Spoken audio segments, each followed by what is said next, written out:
কেবল পরস্পর প্রেরণ করিয়াছে। কারণ বেবিচার করিও না, নরহত্যা করিও না, চুরি করিও না, লোভ করিও না, এবং আর যে কোনো আজ্ঞা থাকুক সেই সকল এই বচনে সংকলিত হইয়াছে। প্রতিবাসীকে আপনার মতন প্রেম করিও। প্রেম প্রতিবাসীর অনিষ্ট সাধন করে না, এতো প্রেমী ব্যবস্থার পূর্ণ সাধন। আমেন।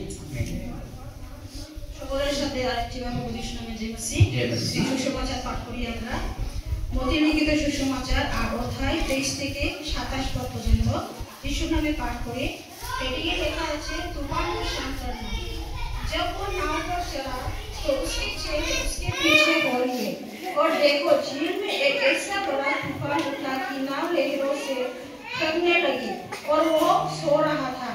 जब चेलों ने पास आकर उससे जगाया और कहा, हे प्रभु हमें बचा, हम नष्ट हुए जाते हैं। उसने उनसे कहा, हे अल्पविश्वासियों, क्यों डरते हो?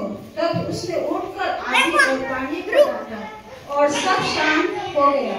और वे अचंभा करके कहने लगे, ये कैसा मनुष्य है कि आंधी और पानी भी उसकी आज्ञा मानते हैं। आमीन। परमेश्वर शास्त्र और सुसमाचार पाठ में आशीर्वाद करे। आमीन। सुसमाचार